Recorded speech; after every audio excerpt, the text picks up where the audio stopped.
Many years ago I contracted an intimacy with a Mr. William Legrand. He was of an ancient Huguenot family, and had once been wealthy, but a series of misfortunes had reduced him to want.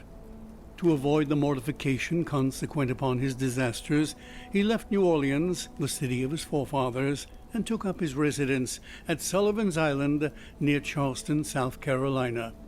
This island is a very singular one. It consists of little else than the sea sand, and is about 3 miles long. Its breadth at no point exceeds 1/4 of a mile. It is separated from the mainland by a scarcely perceptible creek, oozing its way through a wilderness of reeds and slime, a favorite resort of the marsh hen. The vegetation, as might be supposed, is scant, or at least dwarfish. No trees of any magnitude are to be seen near the western extremity, where Fort Moultrie stands, and where there are some miserable frame buildings, tenanted during the summer by the fugitives from Charleston's dust and fever, may be found indeed the bristly palmetto. But the whole island, with the exception of this western point and a line of hard white beach on the sea-coast, is covered with a dense undergrowth of the sweet myrtle, so much prized by the horticulturists of England. The shrub here often attains the height of 15 or 20 feet, and forms an almost impenetrable coppice, burdening the air with its fragrance. In the inmost recesses of this coppice, not far from the eastern or more remote end of the island, Legrand had built himself a small hut, which he occupied when I first by mere accident made his acquaintance. This soon ripened into friendship, for there was much in the recluse to excite interest and esteem. I found him well educated, with unusual powers of mind, but infected with misanthropy, and subject to perverse moods of alternate enthusiasm and melancholy. He had with him many books, but rarely employed them. His chief amusements were gunning and fishing, or sauntering along the beach and through the myrtles in quest of shells or entomological specimens. His collection of the latter might have been envied by a Swammerdam. In these excursions he was usually accompanied by an old negro called Jupiter, who had been manumitted before the reverses of the family, but who could be induced, neither by threats nor by promises, to abandon what he considered his right of attendance upon the footsteps of his young Massa Will. It is not improbable that the relatives of Legrand, conceiving him to be somewhat unsettled in intellect, had contrived to instill this obstinacy into Jupiter, with a view to the supervision and guardianship of the wanderer. The winters in the latitude of Sullivan's Island are seldom very severe, and in the fall of the year it is a rare event indeed when a fire is considered necessary. About the middle of October there occurred, however, a day of remarkable chilliness. Just before sunset I scrambled my way through the evergreens to the hut of my friend, whom I had not visited for several weeks, my residence being at that time in Charleston, a distance of 9 miles from the island, while the facilities of passage and repassage were very far behind those of the present day. Upon reaching the hut I rapped, as was my custom, and getting no reply, sought for the key where I knew it was secreted, unlocked the door, and went in. A fine fire was blazing upon the hearth. It was a novelty, and by no means an ungrateful one. I threw off an overcoat, took an armchair by the crackling logs, and awaited patiently the arrival of my hosts. Soon after dark they arrived, and gave me a most cordial welcome. Jupiter, grinning from ear to ear, bustled about to prepare some marsh hens for supper. Legrand was in one of his fits, how else shall I term them, of enthusiasm. He had found an unknown bivalve forming a new genus, and more than this, he had hunted down and secured, with Jupiter's assistance, a scarabaeus, which he believed to be totally new, but in respect to which he wished to have my opinion on the morrow. "And why not tonight?" I asked, rubbing my hands over the blaze, and wishing the whole tribe of the scarabaei at the devil. "Ah, if I had only known you were here," said Legrand. "But it's so long since I saw you, and how could I foresee that you would pay me a visit this very night of all others?" As I was coming home, I met Lieutenant Gunn from the fort, and very foolishly I lent him the bug. So it will be impossible for you to see it until the morning. Stay here tonight, and I will send Jupe down for it at sunrise. It is the loveliest thing in creation." "What, sunrise? Nonsense! No, the bug. It is of a brilliant gold color, about the size of a large hickory nut, with 2 jet-black spots near one extremity of the back, and another somewhat longer at the other. The antennae are—" "Dey ain't no tin in him, Massa Will. I keep a-tellin' on you," here interrupted Jupiter. "The bug is a ghoul bug, solid, every bit of him, inside and out, 'cept him wing. Never feel half so heavy a bug in my life." "Well, suppose it is, Jupe," replied Legrand, somewhat more earnestly, it seemed to me, than the case demanded. "Is that any reason for your letting the birds burn? The color," here he turned to me, "is really almost enough to warrant Jupiter's idea. You never saw a more brilliant metallic luster than the scales emit. But of this you cannot judge till tomorrow. In the meantime, I can give you some idea of the shape." Saying this, he seated himself at a small table on which were a pen and ink, but no paper. He looked for some in a drawer, but found none. "Never mind," he said at length, "this will answer," and he drew from his waistcoat pocket a scrap of what I took to be very dirty foolscap, and made upon it a rough drawing with a pen. While he did this, I retained my seat by the fire, for I was still chilly. When the design was complete, he handed it to me without rising. As I received it, a loud growl was heard, succeeded by a scratching at the door. Jupiter opened it, and a large Newfoundland belonging to Legrand rushed in, leaped upon my shoulders, and loaded me with a caress, for I had shown him much attention during previous visits. When his gambols were over, I looked at the paper, and to speak the truth, found myself not a little puzzled at what my friend had depicted. "Well," I said, after contemplating it for some minutes, "this is a strange scarabaeus, I must confess, new to me. Never saw anything like it before, unless it was a skull or a death's head, which it more nearly resembles than anything else that has come under my observation." "A death's head?" echoed Legrand. "Oh, yes. Well, it has something of that appearance upon paper, no doubt. The 2 upper black spots look like eyes, and the longer one at the bottom like a mouth, and then the shape of the whole is oval."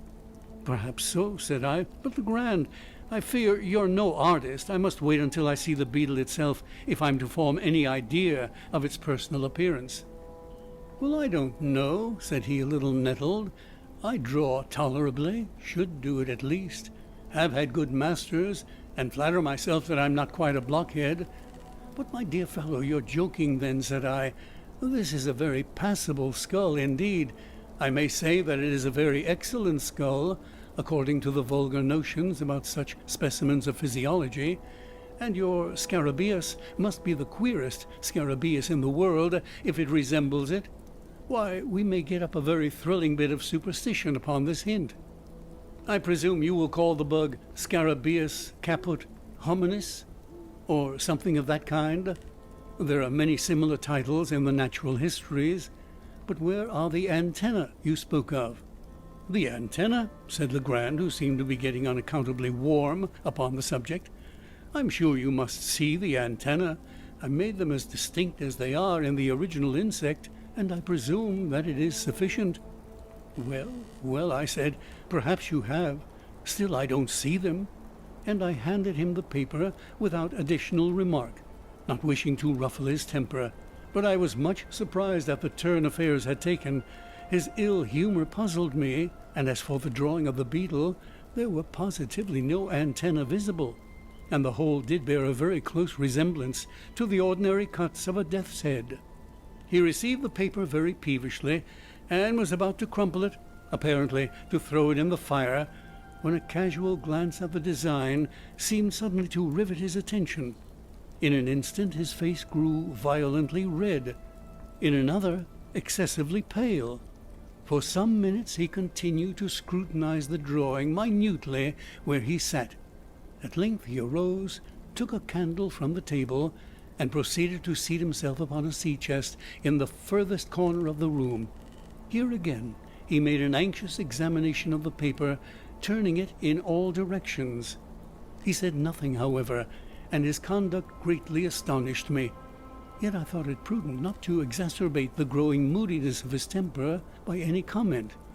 Presently he took from his coat pocket a wallet, placed the paper carefully in it, and deposited both in a writing desk, which he locked. He now grew more composed in his demeanor, but his original air of enthusiasm had quite disappeared, and yet he seemed not so much sulky as abstracted. As the evening wore away, he became more and more absorbed in reverie, from which no sallies of mine could arouse him. It had been my intention to pass the night at the hut, as I had frequently done before, but seeing my host in this mood, I deemed it proper to take leave. He did not press me to remain, but as I departed, he shook my hand with even more than his usual cordiality. It was about a month after this, and during the interval I had seen nothing of Legrand, when I received a visit at Charleston from his man Jupiter. I had never seen the good old negro look so dispirited, and I feared that some serious disaster had befallen my friend. "Well, Jupe," said I, "what is the matter now? How is your master?" "Why, to speak the truth, massa, him not very well as mought be." "Not well? I'm truly sorry to hear it. What does he complain of?" "That's it. Him never plain of nothing, but him very sick for all that." "Very sick, Jupiter? Why didn't you say so at once? Is he confined to bed?" "No, that he ain't. He ain't fine nowhere. That's just whar the shoe pinch. My mind has got to be very heavy about poor Massa Will." "Jupiter, I should like to understand what it is you're talking about. You say your master is sick. Hasn't he told you what ails him?" "Why, massa, 'tain't worthwhile for to get mad about the matter. Massa Will say nothing at all ain't the matter with him. But then what make him go about looking this here way, with his head down, and he soldiers up, and as white as a goose? And then he keep a siphon all the time." "Keeps a what, Jupiter?" "Keeps a siphon with the figures on the slate. The queerest figures I ever did see. I's getting to be scared, I tell you. Have for to keep mighty tight eye upon him noovers. T'other day he give me slip, 'fore the sun up, and was gone the whole of the blessed day. I had a big stick ready cut for to give him deuce good beating when he did come. But I's such a fool that I hadn't the heart after all. He looked so very poorly." What? Ah, yes. Upon the whole, I think you had better not be too severe with the poor fellow. Don't flog him, Jupiter. He can't very well stand it.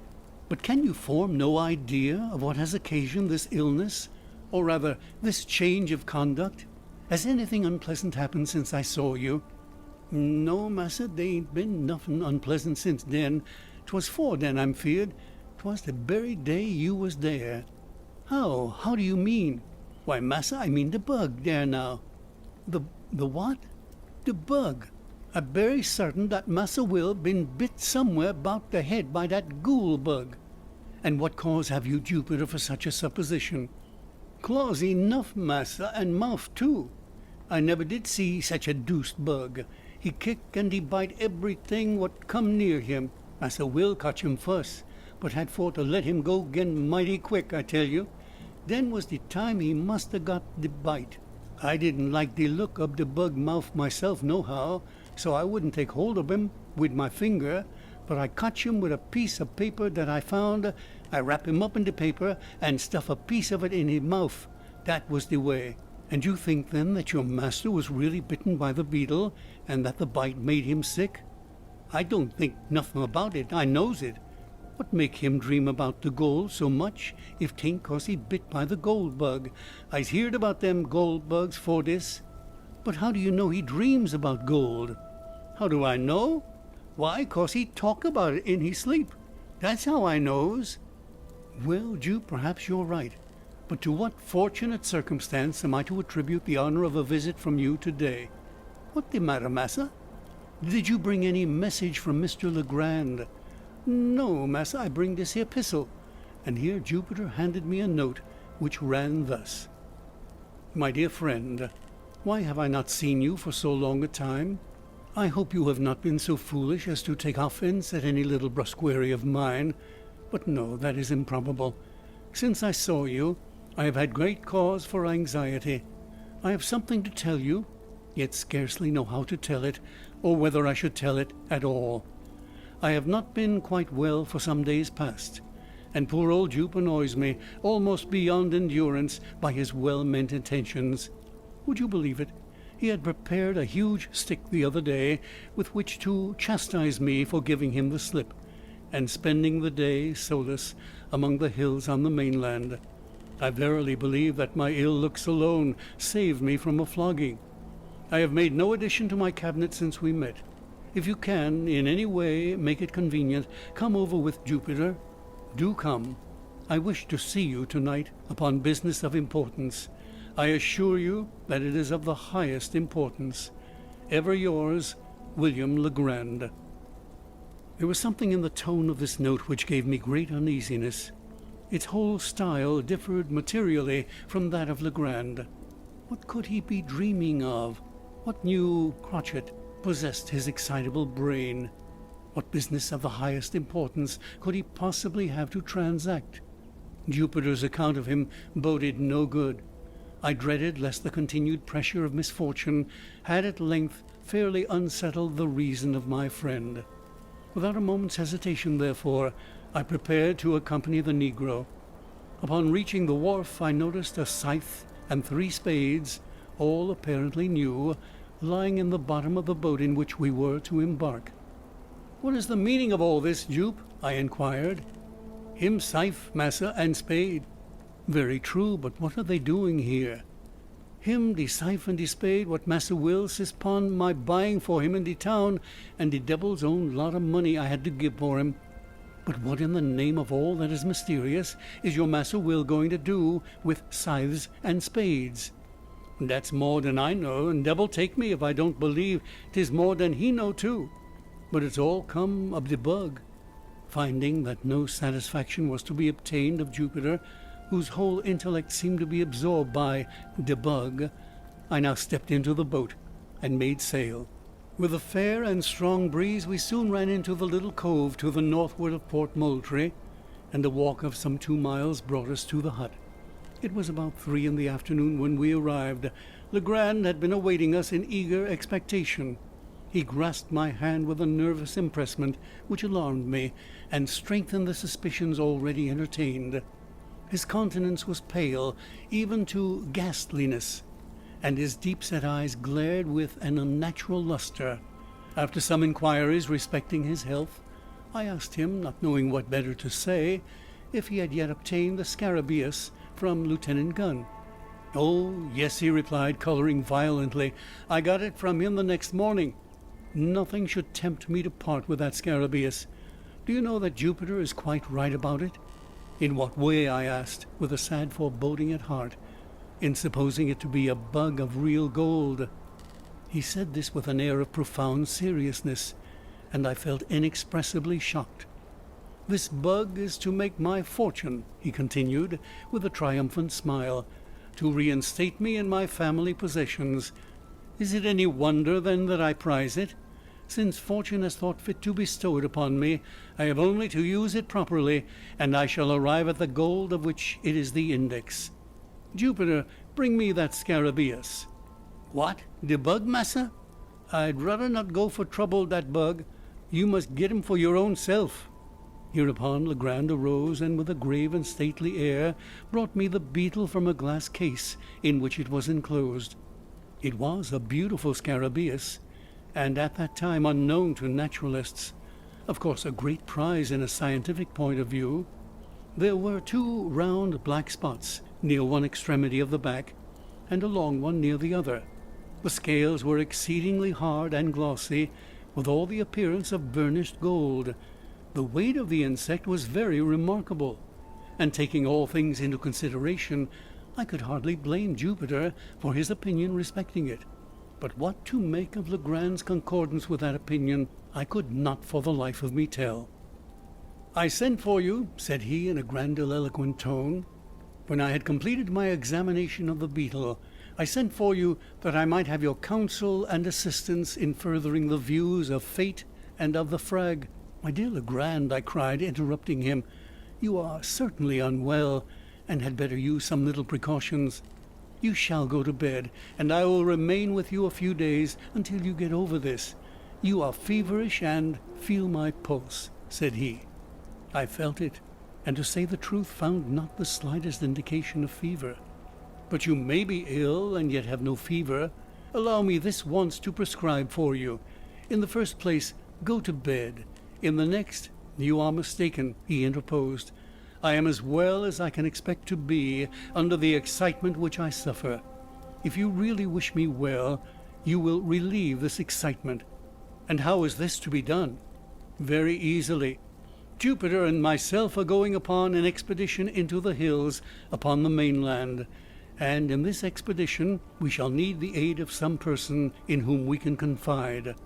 You are the only one we can trust. Whether we succeed or fail, the excitement which you now perceive in me will be equally allayed." "I am anxious to oblige you in any way," I replied. "But do you mean to say that this infernal beetle has any connection with your expedition into the hills?" "It has."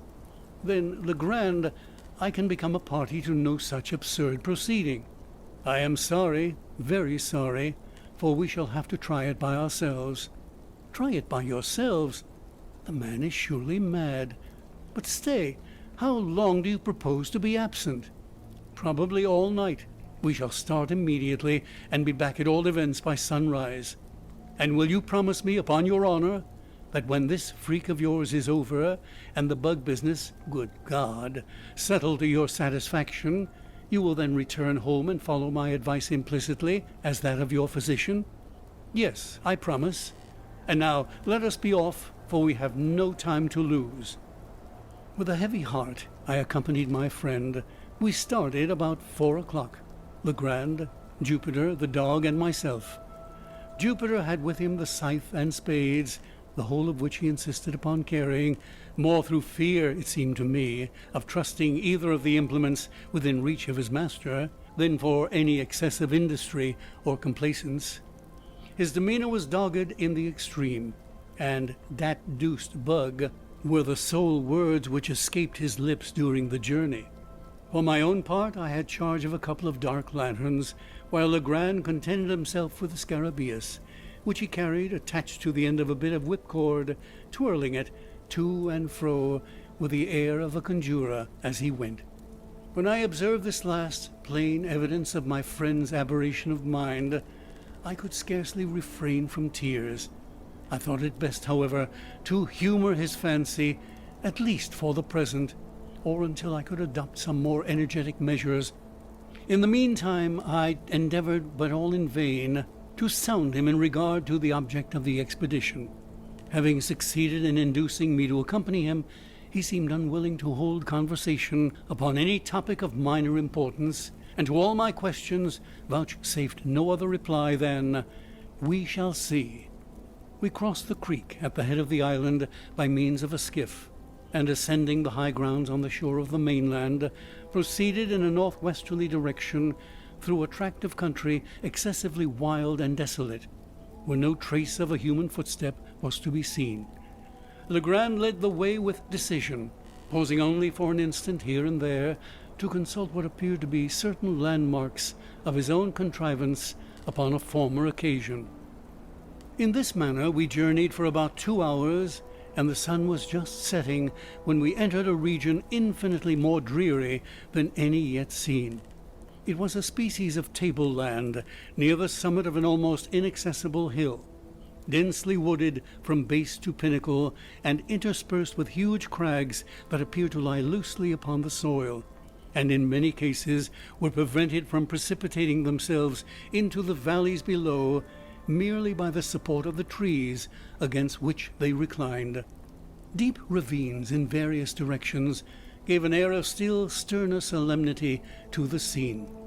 The natural platform to which we had clambered was thickly overgrown with brambles, through which we soon discovered that it would have been impossible to force our way but for the scythe, and Jupiter, by direction of his master, proceeded to clear for us a path to the foot of an enormously tall tulip tree, which stood with some 8 or 10 oaks upon the level, and far surpassed them all, and all the other trees which I had then ever seen, in the beauty of its foliage and form, in the wide spread of its branches, and in the general majesty of its appearance. When we reached this tree, Legrand turned to Jupiter and asked him if he thought he could climb it.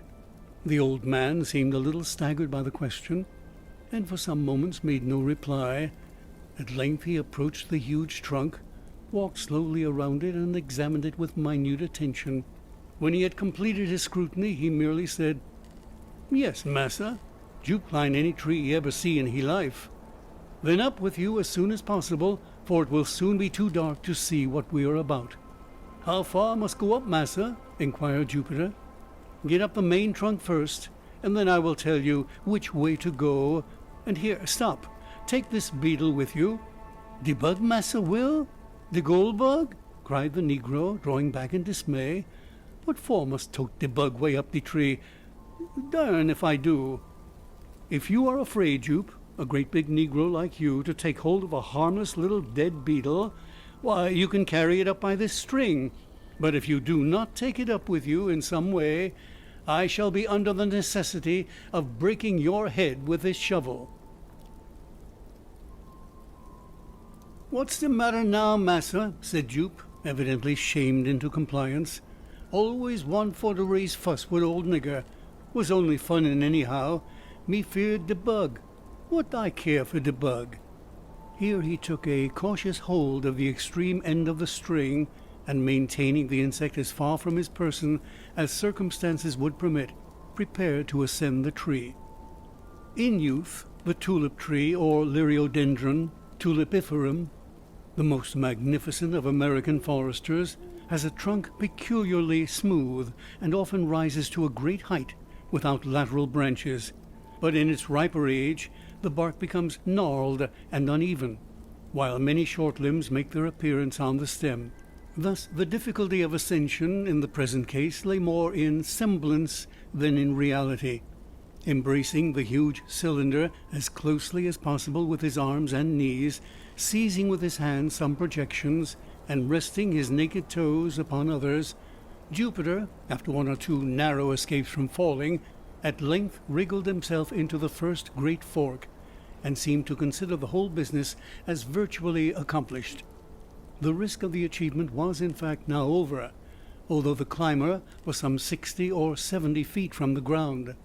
"Which way must go now, Massa Will?" he asked. "Keep up the largest branch, the one on this side," said Legrand.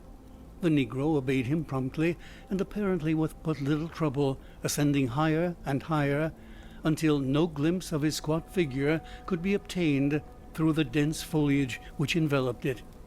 Presently his voice was heard in a sort of halloo. "How much further I's got to go?" "How high up are you?" asked Legrand. "Ever so fur," replied the negro. "Can see the sky through the top of the tree." "Never mind the sky, but attend to what I say. Look down the trunk and count the limbs below you on this side. How many limbs have you passed?" "1, 2, 3, 4, 5. I done pass 5 big limb, massa, pon this side." "Then go 1 limb higher."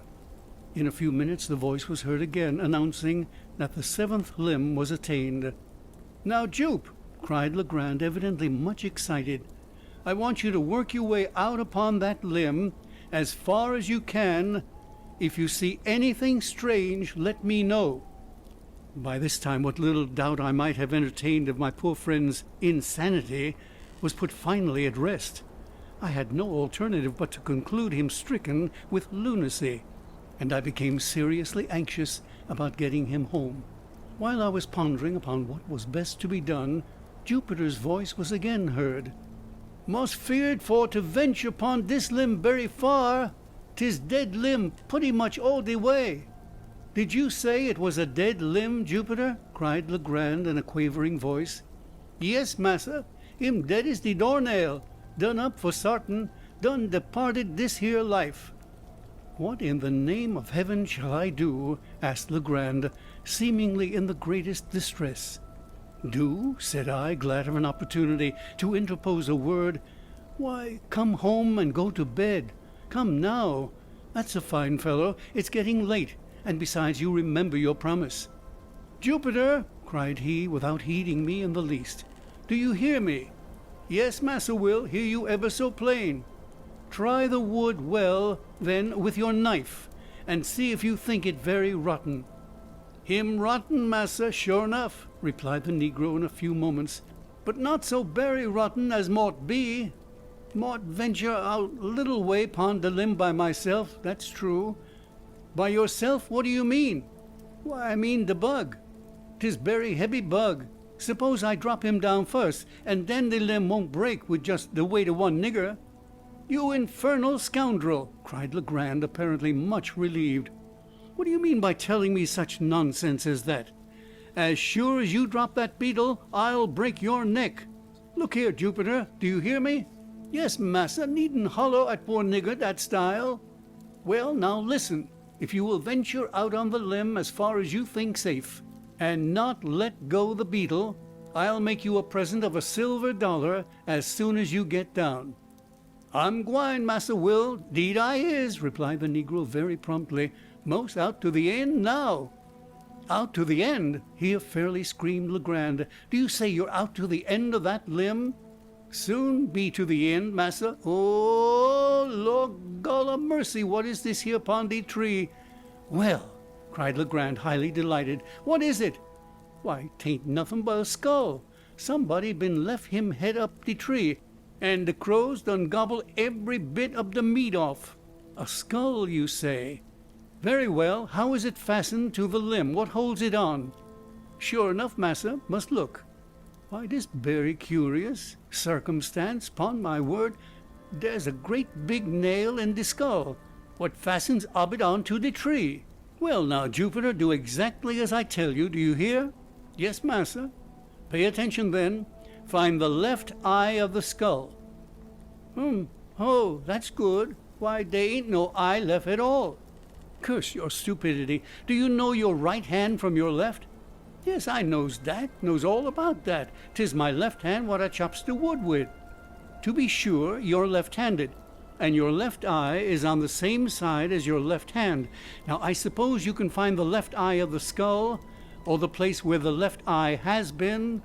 Have you found it?" Here was a long pause. At length the negro asked, "Is the left eye of the skull pon the same side as the left hand of the skull, too?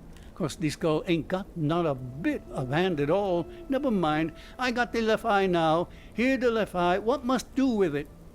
"Let the beetle drop through it as far as the string will reach, but be careful and not let go your hold of the string." "All dat done, Massa Will. Mighty easy thing for to put the bug through the hole. Look out for him there below." During this colloquy no portion of Jupiter's person could be seen, but the beetle, which he had suffered to descend, was now visible at the end of the string, and glistened like a globe of burnished gold in the last rays of the setting sun, some of which still faintly illumined the eminence upon which we stood. The scarabaeus hung quite clear of any branches, and if allowed to fall, would have fallen at our feet. Legrand immediately took the scythe, and cleared with it a circular space 3 or 4 yards in diameter, just beneath the insect, and having accomplished this, ordered Jupiter to let go the string and come down from the tree. Driving a peg with great nicety into the ground at the precise spot where the beetle fell, my friend now produced from his pocket a tape measure. Fastening one end of this at that point of the trunk of the tree which was nearest the peg, he unrolled it till it reached the peg, and thence further unrolled it in the direction already established by the 2 points of the tree and the peg, for the distance of 50 feet, Jupiter clearing away the brambles with the scythe. At the spot thus attained, a second peg was driven, and about this, as a center, a rude circle about 4 feet in diameter described. Taking now a spade himself, and giving one to Jupiter and one to me, Legrand begged us to set about digging as quickly as possible. To speak the truth, I had no especial relish for such amusement at any time, and at that particular moment would willingly have declined it, for the night was coming on, and I felt much fatigued with the exercise already taken. But I saw no mode of escape, and was fearful of disturbing my poor friend's equanimity by a refusal. Could I have depended indeed upon Jupiter's aid, I would have had no hesitation in attempting to get the lunatic home by force. But I was too well assured of the old negro's disposition to hope that he would assist me under any circumstances in a personal contest with his master. I made no doubt that the latter had been infected with some of the innumerable southern superstitions about money buried, and that his fantasy had received confirmation by the finding of the scarabaeus, or perhaps by Jupiter's obstinacy in maintaining it to be a bug of real gold. A mind disposed to lunacy would readily be led away by such suggestions, especially if chiming in with favorite preconceived ideas. And then I called to mind the poor fellow's speech about the beetle's being the index of his fortune.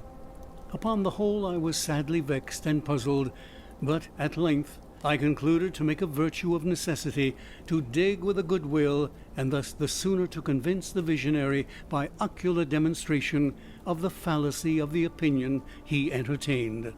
The lanterns having been lit, we all fell to work with a zeal worthy of a more rational cause, and as the glare fell upon our persons and implements, I could not help thinking how picturesque a group we composed, and how strange and suspicious our labours must have appeared to any interloper who by chance might have stumbled upon our whereabout. We dug very steadily for 2 hours. Little was said, and our chief embarrassment lay in the yelping of the dog, who took exceeding interest in our proceedings. He at length became so obstreperous that we grew fearful of his giving the alarm to some stragglers in the vicinity. Or rather, this was the apprehension of Legrand.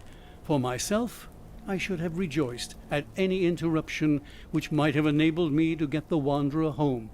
The noise was at length very effectually silenced by Jupiter, who, getting out of the hole with a dogged air of deliberation, tied the brute's mouth up with one of his suspenders, and then returned with a grave chuckle to his task. When the time mentioned had expired, we had reached a depth of 5 feet, and yet no signs of any treasure became manifest. A general pause ensued, and I began to hope that the farce was at an end. Legrand, however, although evidently much disconcerted, wiped his brow thoughtfully and recommenced. We had excavated the entire circle of 4 feet diameter, and now we slightly enlarged the limit and went to the further depth of 2 feet.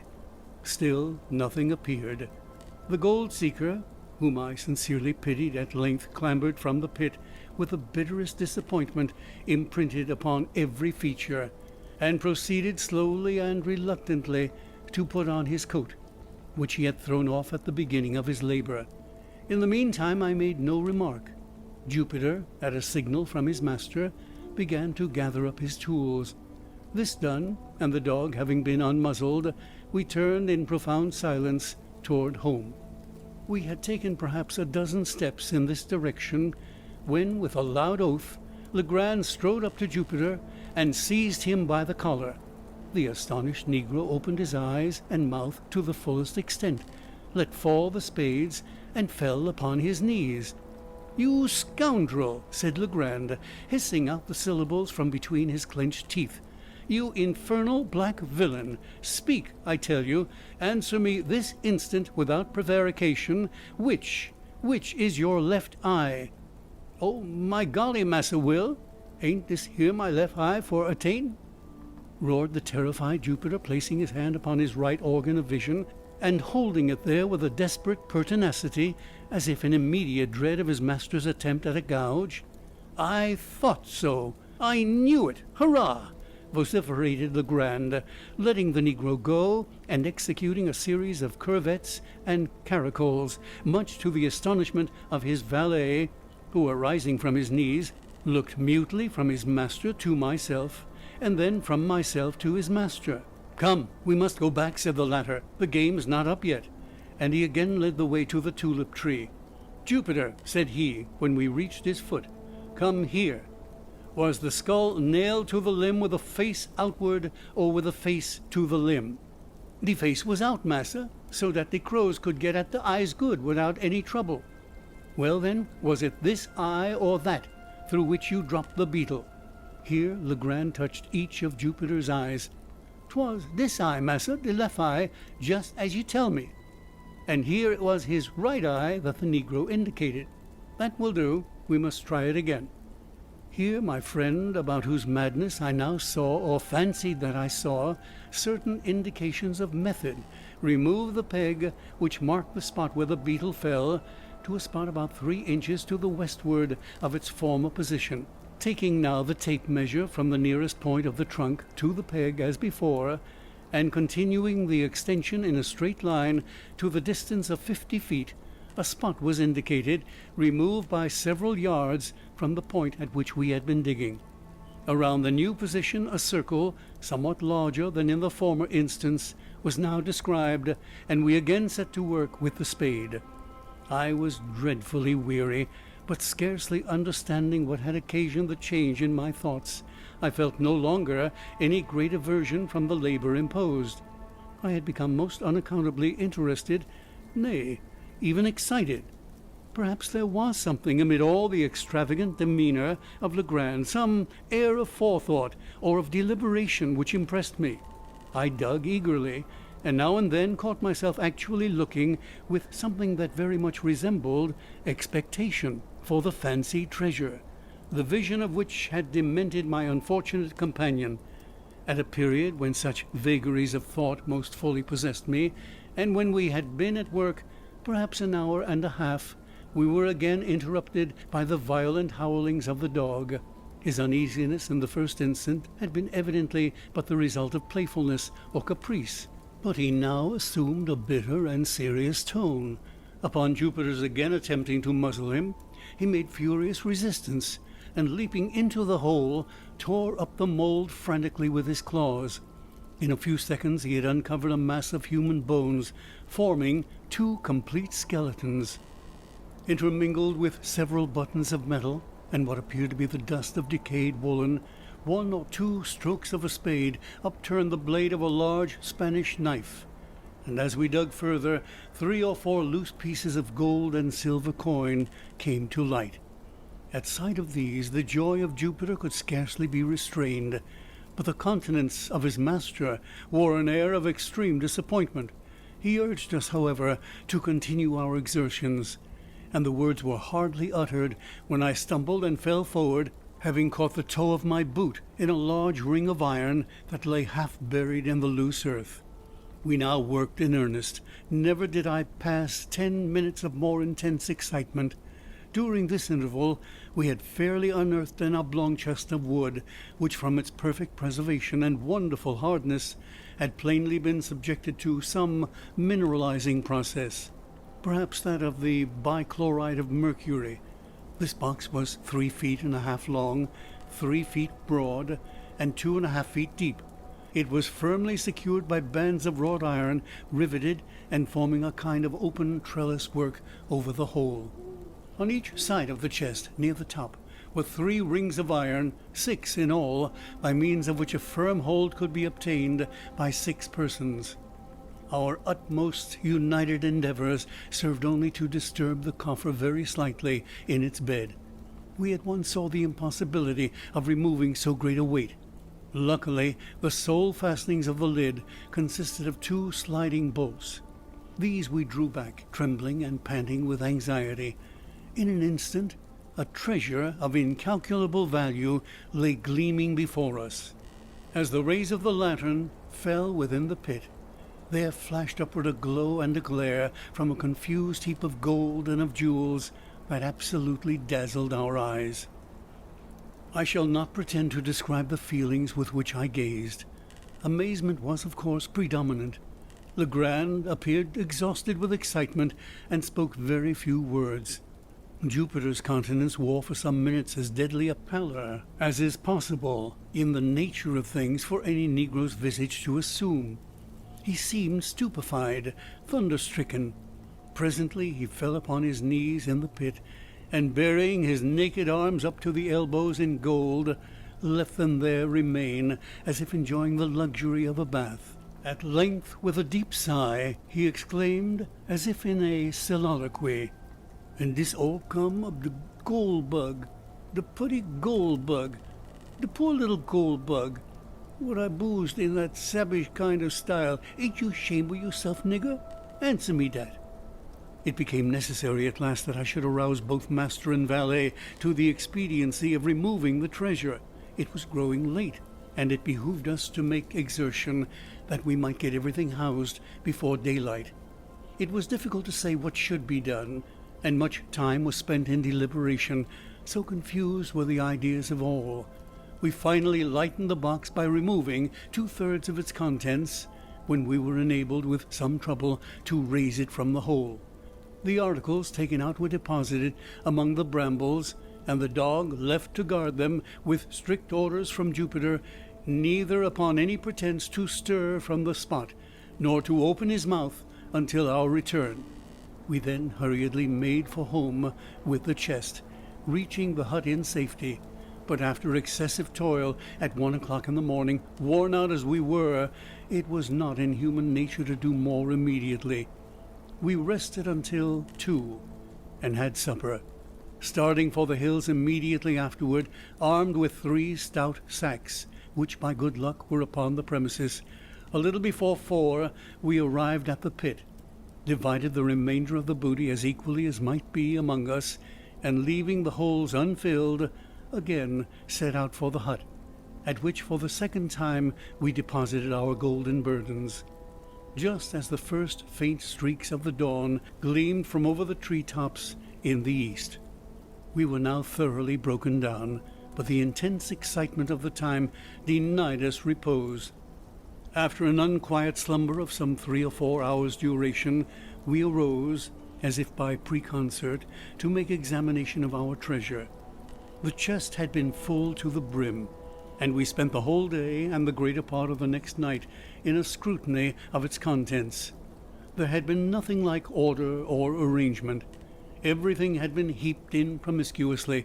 Having assorted all with care, we found ourselves possessed of even vaster wealth than we had at first supposed. In coin, there was rather more than $450,000, estimating the value of the pieces as accurately as we could by the tables of the period. There was not a particle of silver.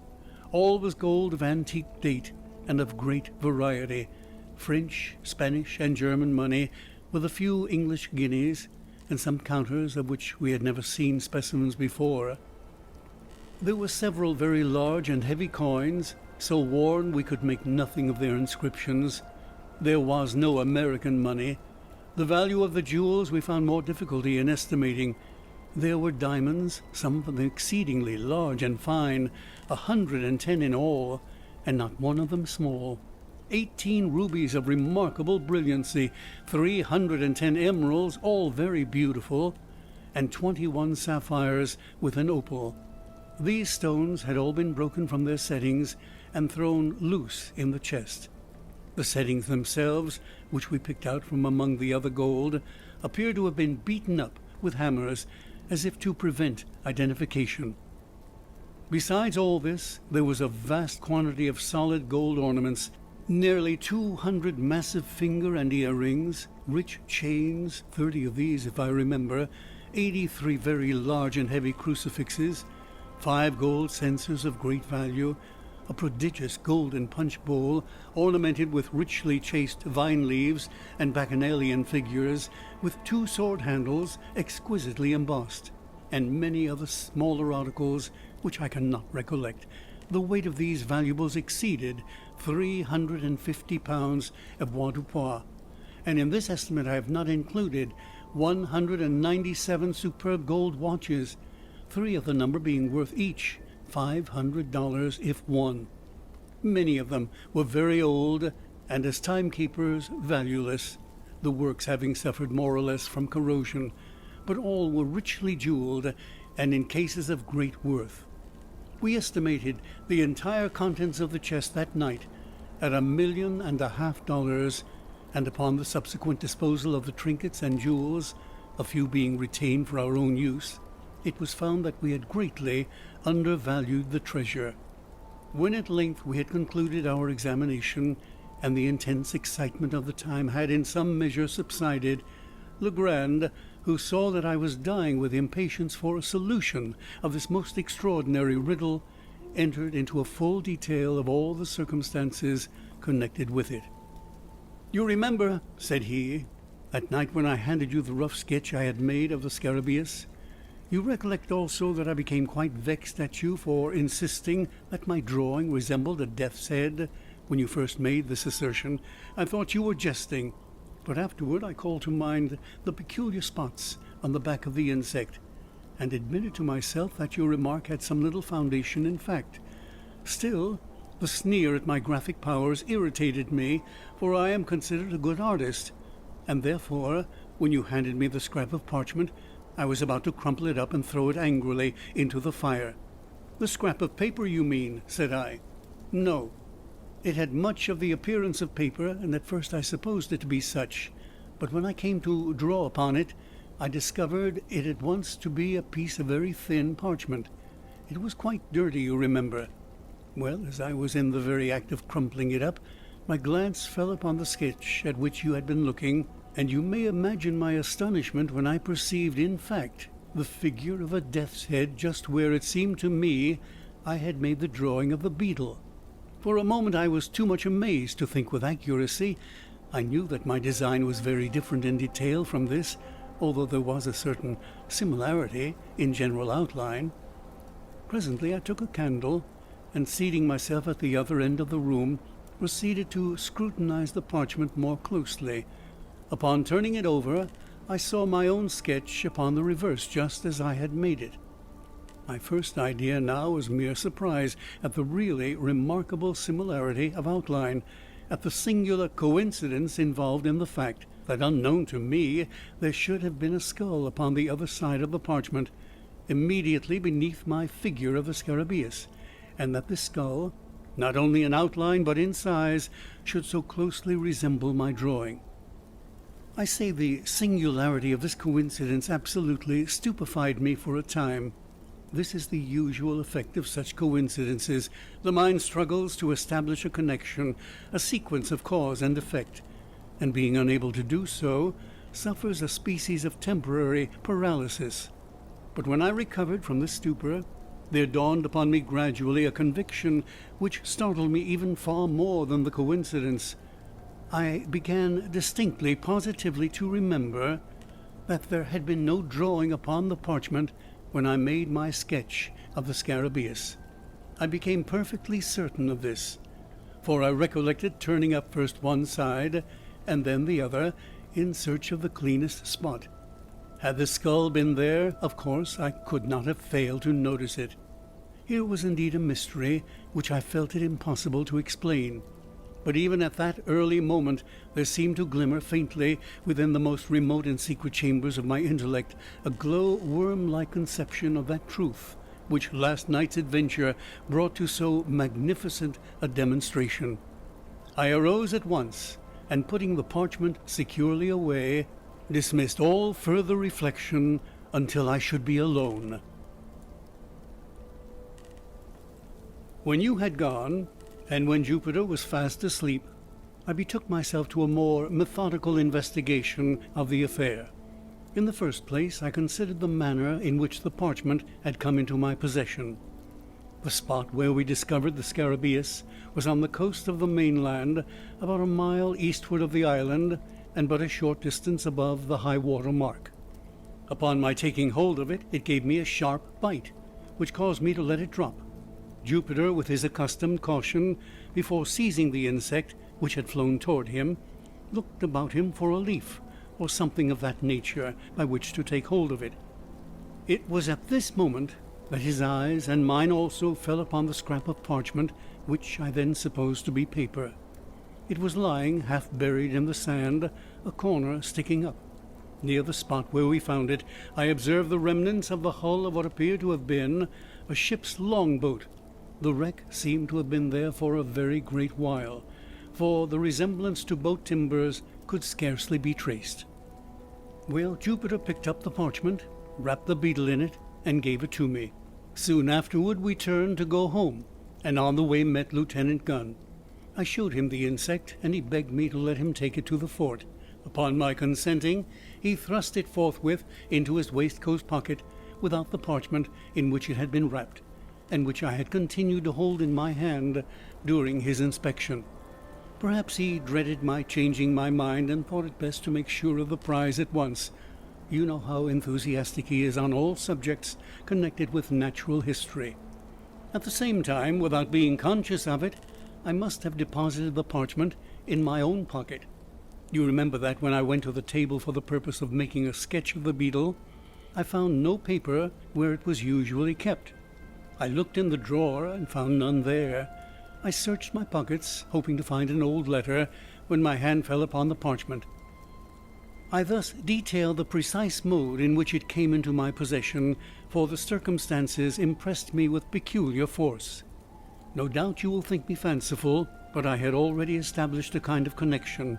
I had put together two links of a great chain. There was a boat lying upon a sea-coast, and not far from the boat was a parchment, not a paper, with a skull depicted upon it. You will of course ask, where is the connection? I reply that the skull or death's head is the well-known emblem of the pirate. The flag of the death's head is hoisted in all engagements. I have said that the scrap was parchment and not paper. Parchment is durable, almost imperishable. Matters of little moment are rarely consigned to parchment, since for the mere ordinary purposes of drawing or writing it is not nearly so well adapted as paper. This reflection suggested some meaning, some relevancy in the death's head. I did not fail to observe also the form of the parchment. Although one of its corners had been by some accident destroyed, it could be seen that the original form was oblong. It was just such a slip indeed as might have been chosen for a memorandum, for a record of something to be long remembered and carefully preserved. "But," I interposed, "you say that the skull was not upon the parchment when you made the drawing of the beetle.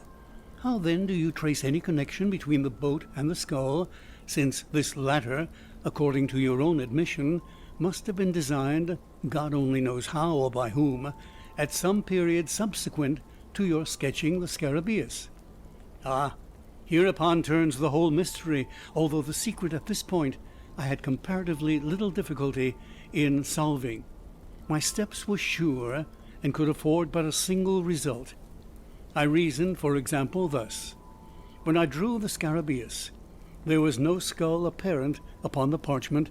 When I had completed the drawing, I gave it to you, and observed you narrowly until you returned it. You, therefore, did not design the skull, and no one else was present to do it.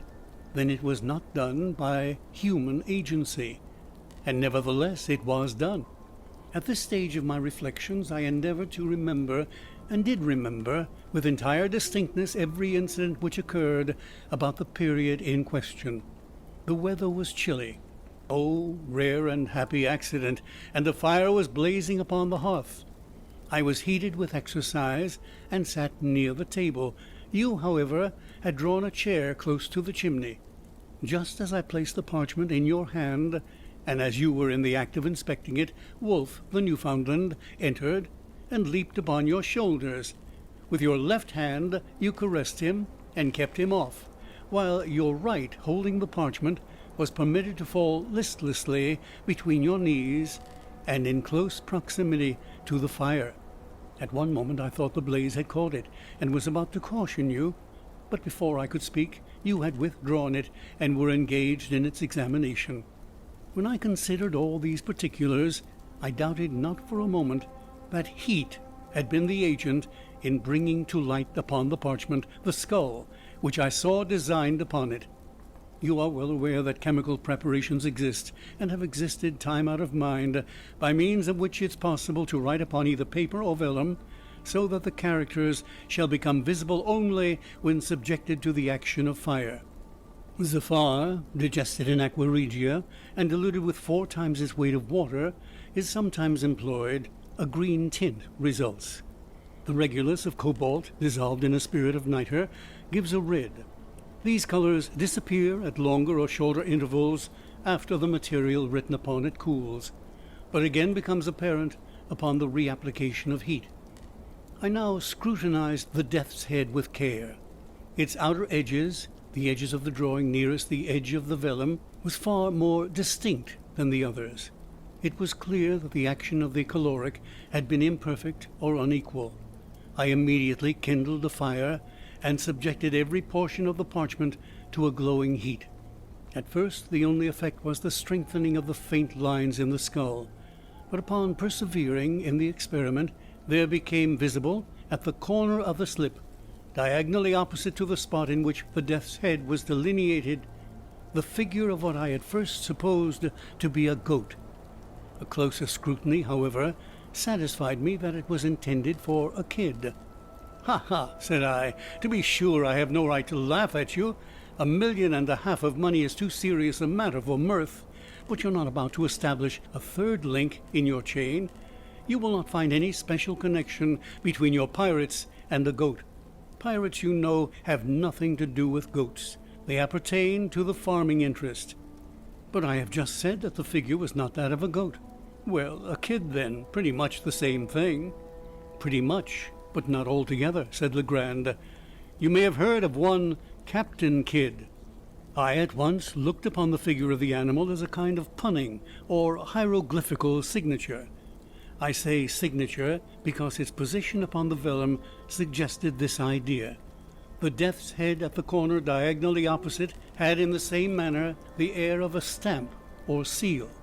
But I was sorely put out by the absence of all else, of the body to my imagined instrument, of the text for my context. "I presume you expected to find a letter between the stamp and the signature?" "Something of that kind. The fact is, I felt irresistibly impressed with the presentiment of some vast good fortune impending. I can scarcely say why. Perhaps, after all, it was rather a desire than an actual belief. But do you know that Jupiter's silly words about the bug being of solid gold had a remarkable effect upon my fancy? And then the series of accidents and coincidences, these were so very extraordinary.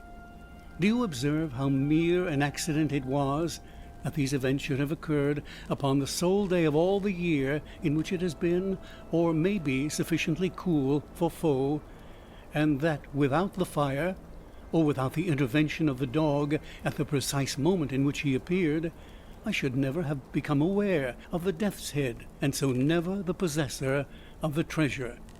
But proceed. I am all impatience." "Well, you have heard, of course, the many stories current, the 1,000 vague rumors afloat about money buried somewhere upon the Atlantic coast by Kidd and his associates. These rumors must have had some foundation in fact, and that the rumors have existed so long and so continuously could have resulted, it appeared to me, only from the circumstance of the buried treasures still remaining entombed. Had Kidd concealed his plunder for a time and afterward reclaimed it, the rumors would scarcely have reached us in their present unvarying form. You will observe that the stories told are all about money seekers, not about money finders. Had the pirate recovered his money, there the affair would have dropped. It seemed to me that some accident, say the loss of a memorandum indicating its locality, had deprived him of the means of recovering it, and that this accident had become known to his followers, who otherwise might never have heard that the treasure had been concealed at all, and who, busying themselves in vain, because unguided attempts to regain it had given first birth and then universal currency to the reports which are now so common. Have you ever heard of any important treasure being unearthed along the coast? Never. But that Kidd's accumulations were immense is well known. I took it for granted, therefore, that the earth still held them, and you will scarcely be surprised when I tell you that I felt a hope, nearly amounting to certainty, that the parchment so strangely found involved a lost record of the place of deposit. But how did you proceed? I held the vellum again to the fire after increasing the heat. but nothing appeared. I now thought it possible that the coating of dirt might have something to do with the failure, so I carefully rinsed the parchment by pouring warm water over it, and having done this, I placed it in a tin pan with the skull downward, and put the pan upon a furnace of lighted charcoal. In a few minutes, the pan having become thoroughly heated, I removed the slip, and to my inexpressible joy found it spotted in several places with what appeared to be figures arranged in lines. Again I placed it in the pan and suffered it to remain another minute. Upon taking it off, the whole was just as you see it now. Here Legrand, having reheated the parchment, submitted it to my inspection. There were many and confusing characters, rudely traced in a red tint, between the death's head and the goat. "But," said I, returning him the slip, "I am as much in the dark as ever. Were all the jewels of Golconda awaiting me upon my solution of this enigma, I am quite sure that I should be unable to earn them." "And yet," said Legrand, "the solution is by no means so difficult as you might be led to imagine from the first hasty inspection of the characters. These characters, as anyone might readily guess, form a cipher. That is to say, they convey a meaning, but then from what is known of Kidd, I could not suppose him capable of constructing any of the more abstruse cryptographs. I made up my mind at once that this was of a simple species, such, however, as would appear to the crude intellect of the sailor absolutely insoluble without the key." "And you readily solved it?" "Readily. I have solved others of an abstruseness 10,000 times greater. Circumstances and a certain bias of mind have led me to take interest in such riddles, and it may well be doubted whether human ingenuity can construct an enigma of the kind which human ingenuity may not, by proper application, resolve. In fact, having once established connected and legible characters, I scarcely gave a thought to the mere difficulty of developing their import. In the present case, indeed, in all cases of secret writing, the first question regards the language of the cipher. For the principles of solution, so far especially as the more simple ciphers are concerned, depend upon, and are varied by, the genius of the particular idiom. In general, there is no alternative but experiment, directed by probabilities of every tongue known to him who attempts the solution, until the true one be attained. But with the cipher now before us, all difficulty was removed by the signature. The pun upon the word Kidd is appreciable in no other language than that of English. But for this consideration I should have begun my attempts with Spanish and French, as the tongues in which a secret of this kind would most naturally have been written by a pirate of the Spanish Main. As it was, I assumed the cryptograph to be English.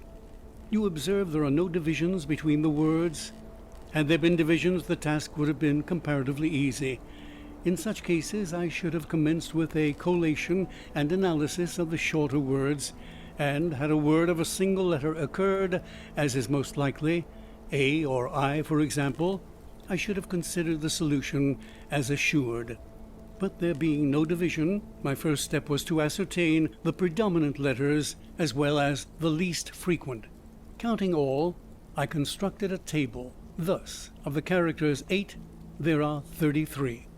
26 semicolons, 19 fours, 16 stars, 13 double daggers and parentheses, 14 fives, 11 sixes, 8 single daggers and ones, 6 O's, 5 92s, 4 colons and 3s, 3 question marks, 2 staffs, and 1 double dash and 1 period.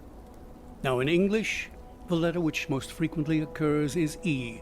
Afterward, the succession runs thus: A, O, I, D, H, N, R, S, T, U, Y, C, F, G, L, M, W, B, K, P, Q, X, Z. E predominates so remarkably that an individual sentence of any length is rarely seen in which it is not the prevailing character. Here then we have in the very beginning the groundwork for something more than just a mere guess.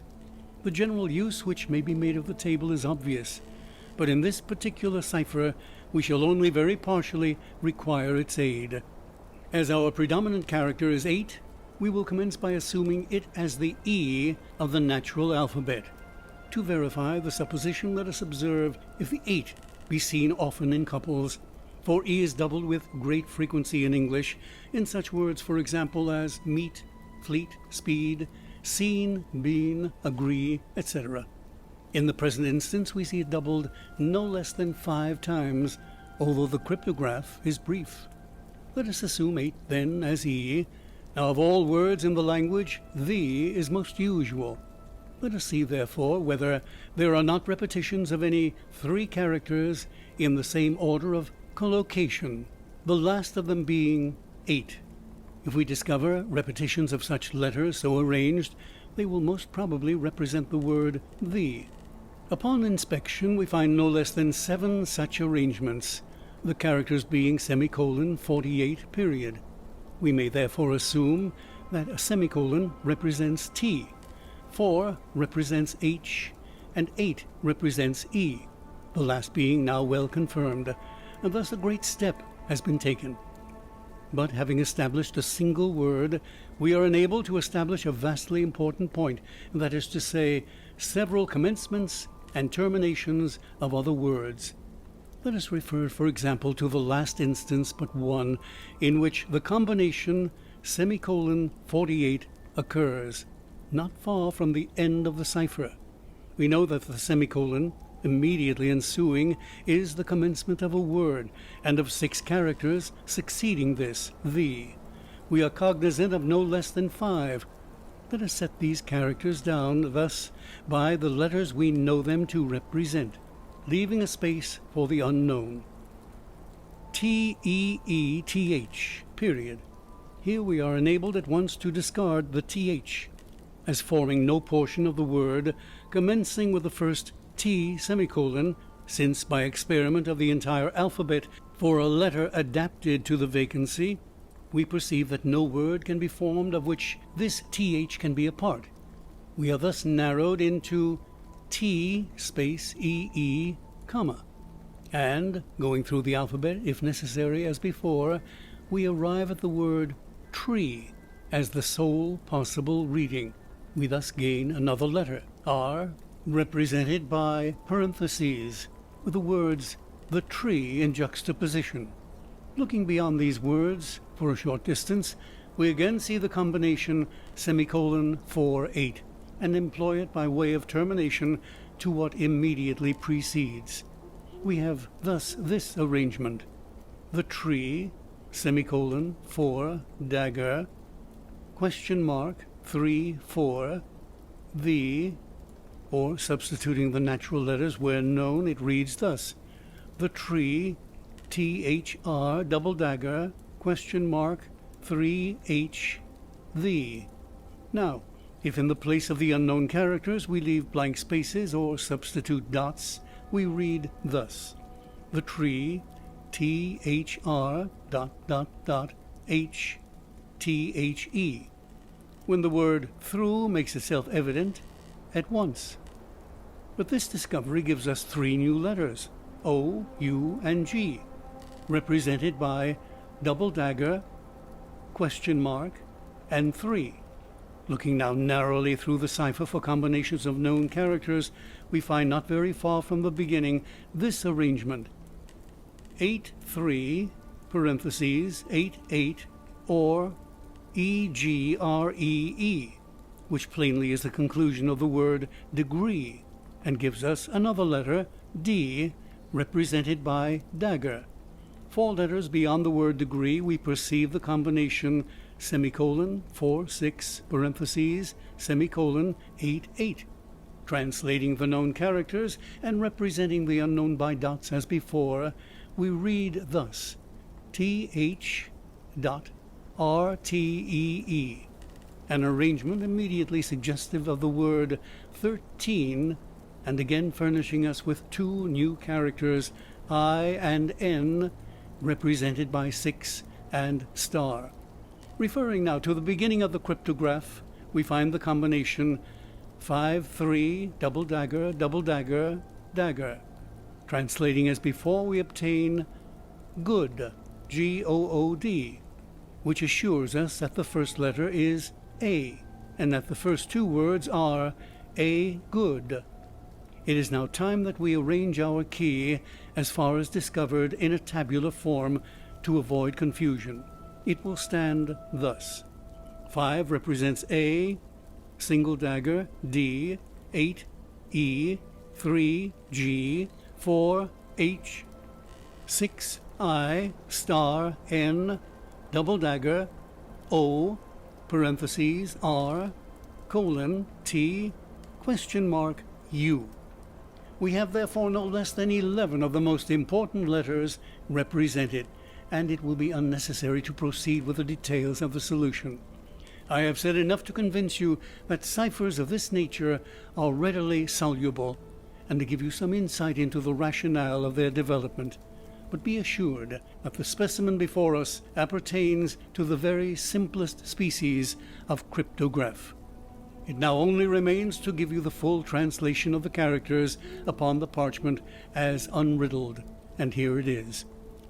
A good glass in the bishop's hostel, in the devil's seat, 41 degrees and 13 minutes northeast, and by north main branch, 7th limb, east side, shoot from the left eye of the death's head, a bee-line from the tree through the shot, 50 feet out.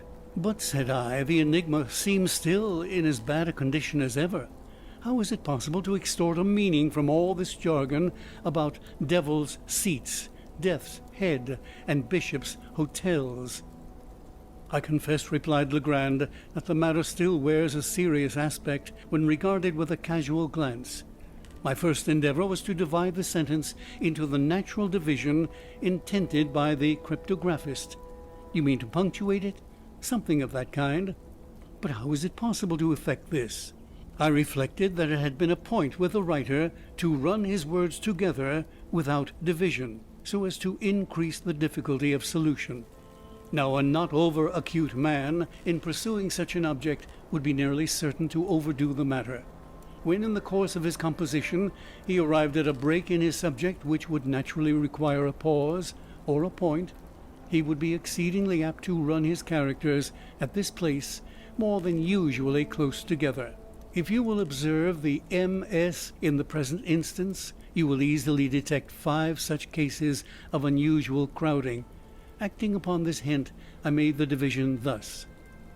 A good glass in the bishop's hostel, in the devil's seat, 41 degrees and 13 minutes northeast and by north, main branch, 7th limb, east side, shoot from the left eye of the death's head, a bee-line from the tree through the shot, 50 feet out. Even this division, said I, leaves me still in the dark. It left me also in the dark, replied Legrand, for a few days, during which I made diligent inquiry in the neighborhood of Sullivan's Island for any building which went by the name of the Bishop's Hotel, for of course I dropped the obsolete word hostel. Gaining no information on the subject, I was on the point of extending my sphere of search and proceeding in a more systematic manner, when one morning it entered into my head quite suddenly that this bishop's hostel might have some reference to an old family of the name of Bishop, which time out of mind had held possession of an ancient manor house about 4 miles to the northward of the island. I accordingly went over to the plantation and reinstituted my inquiries among the older negroes of the place. At length one of the most aged of the women said that she had heard of such a place as Bishop's Castle, and thought that she could guide me to it, but that it was not a castle nor a tavern, but a high rock. I offered to pay her well for her trouble, and after some demur she consented to accompany me to the spot. We found it without much difficulty. When dismissing her, I proceeded to examine the place. The castle consisted of an irregular assemblage of cliffs and rocks, one of the latter being quite remarkable for its height as well as for its insulated and artificial appearance. I clambered to its apex, and then felt much at a loss as to what should be next done. While I busied in reflection, my eyes fell upon a narrow ledge in the eastern face of the rock, perhaps a yard below the summit upon which I stood. This ledge projected about 18 inches, and was not more than a foot wide, while a niche in the cliff just above it gave it a rude resemblance to one of the hollow-backed chairs used by our ancestors. I made no doubt that here was the Devil's Seat alluded to in the MS, and now I seemed to grasp the full secret of the riddle. The good glass, I knew, could have reference to nothing but a telescope, for the word glass is rarely employed in any other sense by seamen. Now here, I at once saw, was a telescope to be used, and a definite point of view, admitting no variation from which to use it. Nor did I hesitate to believe that the phrases 41 degrees and 13 minutes and northeast and by north were intended as directions for the leveling of the glass.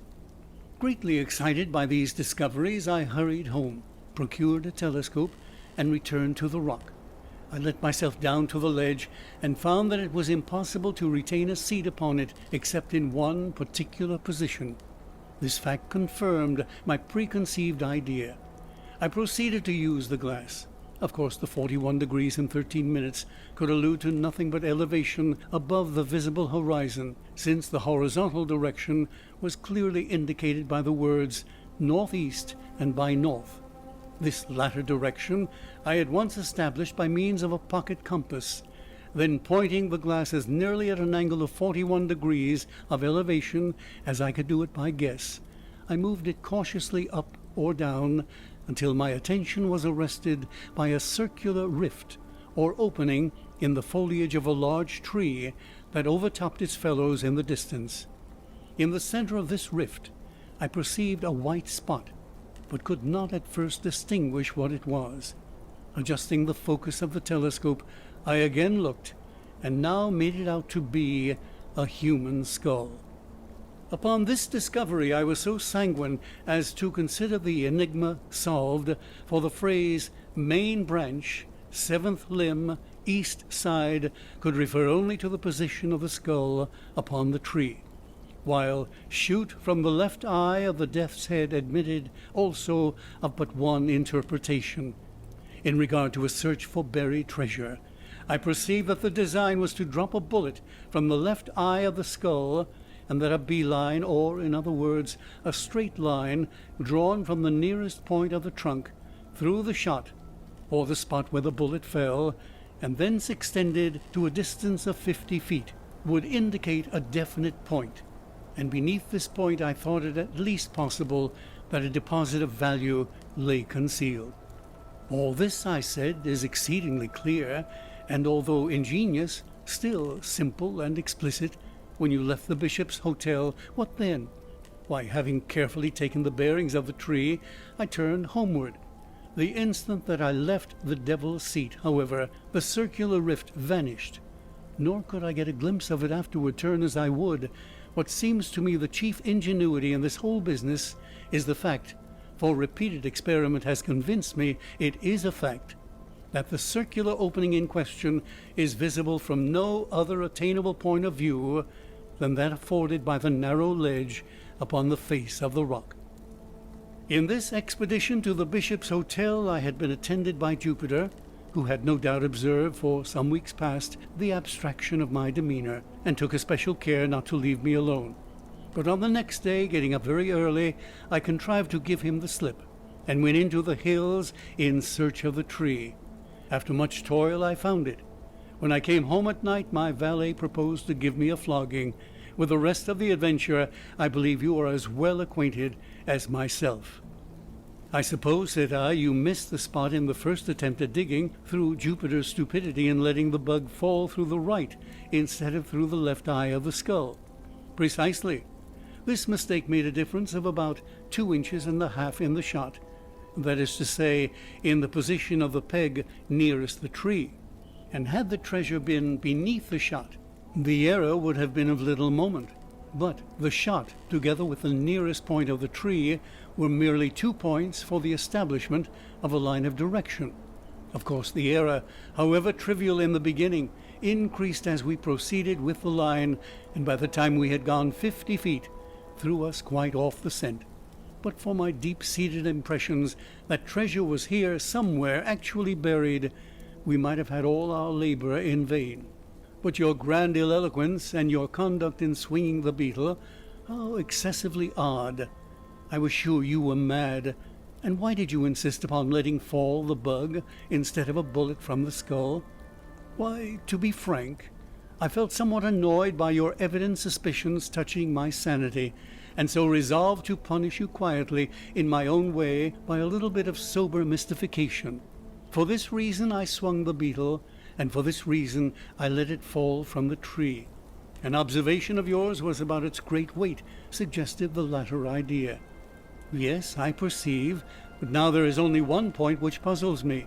What are we to make of the skeletons found in the hole? That is a question I am no more able to answer than yourself.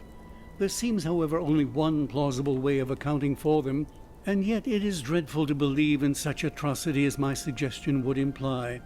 It is clear that Kidd, if Kidd indeed secreted this treasure, which I doubt not, it is clear that he must have had assistance in the labor.